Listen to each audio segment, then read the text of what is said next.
Hi everyone. Welcome back, family. What's good? If you're new on here, I bid you a special welcome.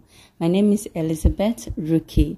So tonight was the last day of the Big Brother Naija Level Up Reunion episode 10. So that's the day 10. And you know, pretty much everything had been trashed out directly, but Ebuka gave today as an opportunity for people to, clear a narrative, talk about something that they had not said earlier during the filming.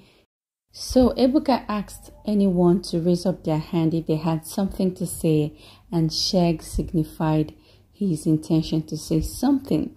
So he talked about him, Beauty, and Bella, right? Beauty is his friend, so to say, while Bella is his girlfriend, his love, right?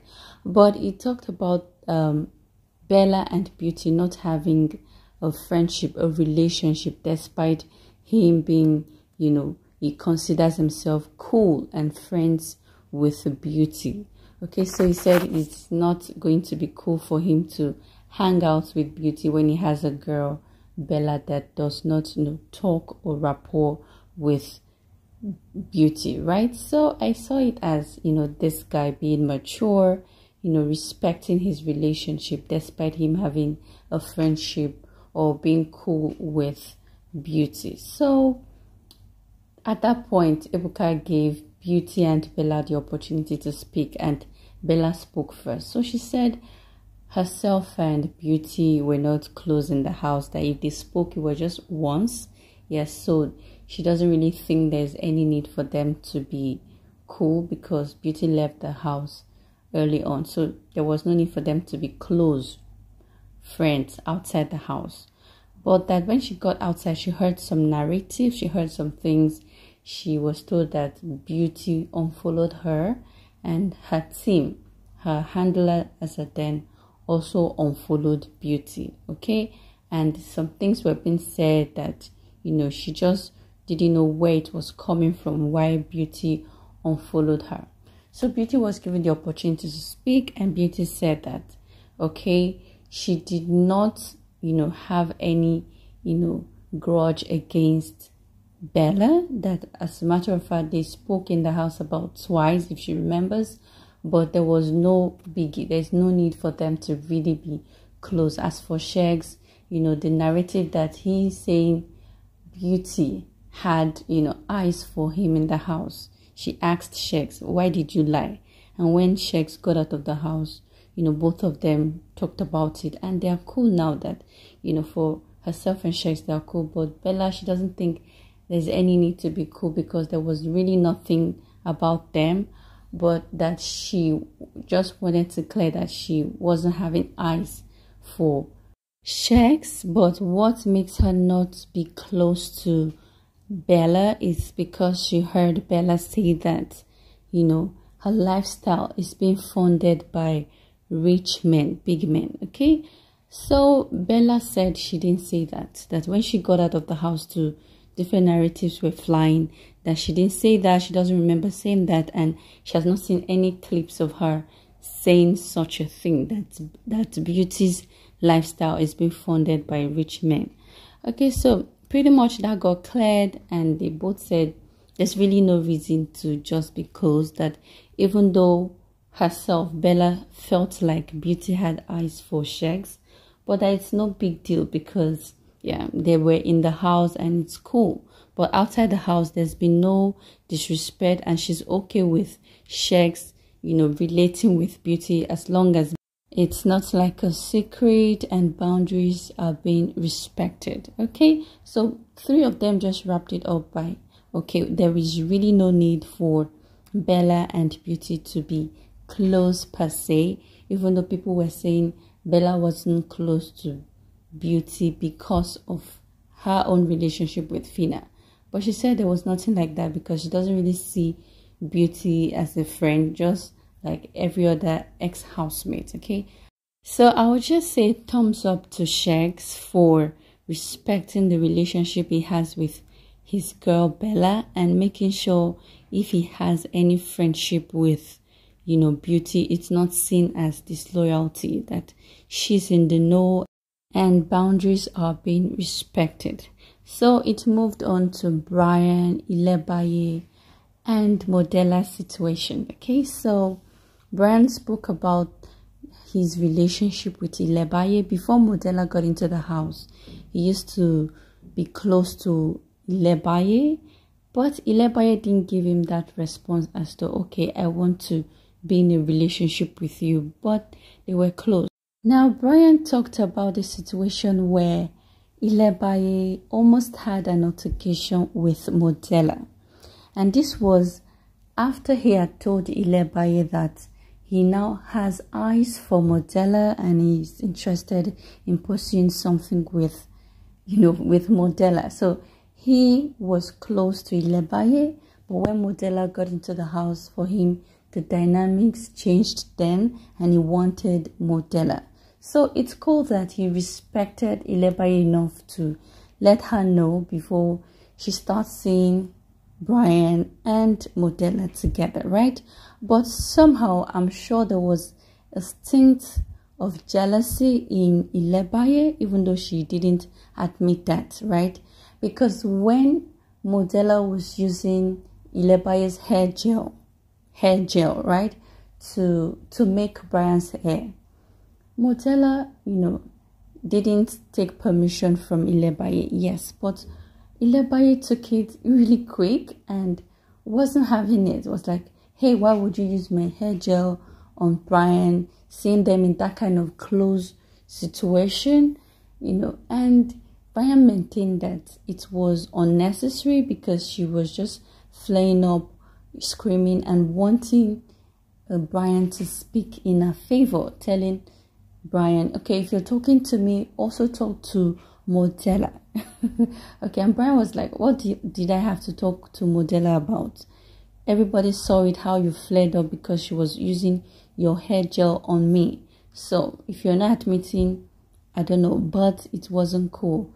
And there was nothing to talk to MODELLA about. So MODELLA said she also noticed that there was a relationship or a closeness between BRYANN and ILEBAYE when she got into the house, because you would see them, together. But BRYANN told her that since she stepped into the house, things changed. So that was just the dynamics around MODELLA, ILEBAYE, and BRYANN in the house, right? It wasn't overflowed. And it moved on to Femme Savvy, okay?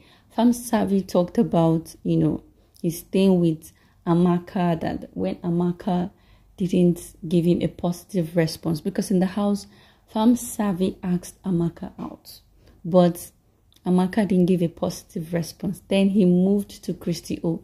So Christy O was asked if she knew Femme Savvy wanted or liked her in that relationship way, and she said no, that Femme Savvy was confused, that it wasn't straight, it was not even her that Femme Savvy wanted, even though they are now cool outside the house, friends, guys, but it was Amaka Femme Savvy wanted. So yeah, so he was confused.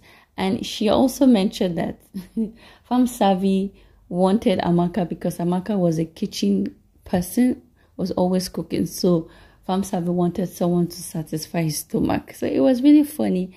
And somehow Diana came into the picture because Ebuka asked Femme Savvy, were you just trying out different ladies from Amaka and then to Christy O and then to Diana?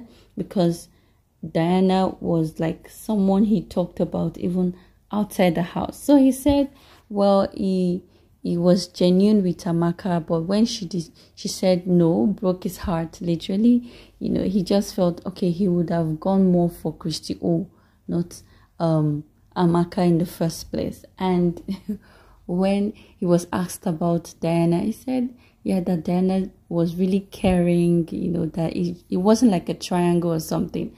And Diana also said, oh, so she's now in another square, that she's now aware of that. No, that is just, she was caring. And Femme Savvy promised her that outside the house, he was going to take her on a date. Until today, they are still waiting for the date. And after this reunion, she's actually ready if farm service is ready. It was funny, but that was Diana. Okay, so it was Daniela, and Daniela spoke about how she felt that if there was something more with Khalid being upset at her, he would have spoken to her, because him coming to the reunion and venting like that, showing that he wasn't cool and happy with her, that it's something he should have called her outside the house and spoken about it. Why bring it up all here?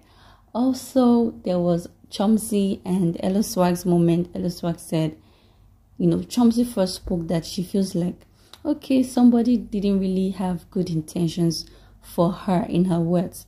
And Ella Swag said no, that he really cared about her, but he wasn't going to continue pursuing her, saying that she wasn't giving response.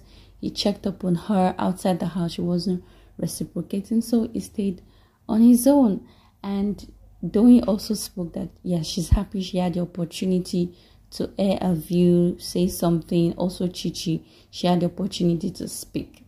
And it was just pretty much everybody just touching one or two things. And a clip was shown of them in the house, the good times, the fun, the happiness, the play, and all of them laughed. And Ebuka just wrapped it up by saying, he's happy to see the glow up from, when they came into the house and how they all look now. That definitely most people are having fun, are happy, are progressing, doing what they love to do. But the fans shouldn't expect everyone to be out there, because even Daniela said when she got out of the house, she had this, fright. She had to withdraw a bit, into her shell outside the house. But altogether, she's happy. So Ebuka touched in on everything and said he wished them all the best and they should be good.